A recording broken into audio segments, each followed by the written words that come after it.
Hello viewers, আসসালামু আলাইকুম। আশা করি সকলেই ভালো আছেন।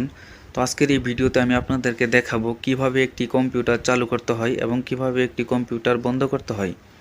তো কম্পিউটার চালু করতে হলে কিন্তু প্রথমে আপনাদেরকে এই পিসিতে কিন্তু বিদ্যুৎ সংযোগ দিতে হবে। তো আমরা প্রথমে এই পিসিতে কিন্তু বিদ্যুৎ সংযোগ দিব। তো দেখতেই পাচ্ছেন আমি কিন্তু প্রথমে পিসিতে কিন্তু বিদ্যুৎ সংযোগ দিয়ে দিলাম। তো দেওয়ার পরে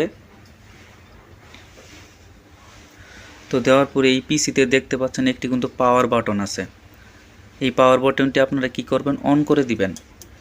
তো অন করার পর আপনারা দেখতেই কিন্তু পাচ্ছেন পিসিটি কিন্তু অলরেডি চালু হয়ে গেছে এবং পিসি চালু হওয়ার পরই কিন্তু মনিটরটাও কিন্তু চালু হয়ে গেছে।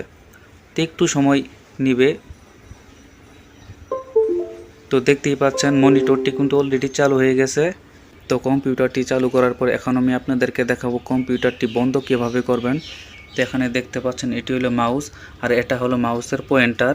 তো এখন আপনি কি করবেন, এই মাউসটি এরকমভাবে হালকাভাবে একটু নড়াচড়া করবেন এবং নড়াচড়া করার পরে কিন্তু মাউসের পয়েন্টারটিও কিন্তু দেখতে পাচ্ছেন নড়াচড়া করতেছে।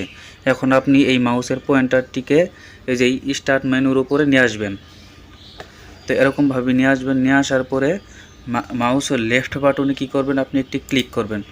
তো ক্লিক করার পর এখানে দেখতে পাচ্ছেন পাওয়ার নামে কিন্তু একটি অপশন আছে। তো আপনি কি করবেন, এই পাওয়ারের উপরে মাউসের লেফট বাটনে একটি ক্লিক করবেন। তো ক্লিক করার পর দেখতে পাচ্ছেন এখানে শাটডাউন নামে একটি অপশন আছে। তো এই শাটডাউনে আপনি এখন ক্লিক করবেন। ক্লিক করার সাথে সাথেই কিন্তু দেখতে পাচ্ছেন কম্পিউটারটা কিন্তু অফ হয়ে গেল।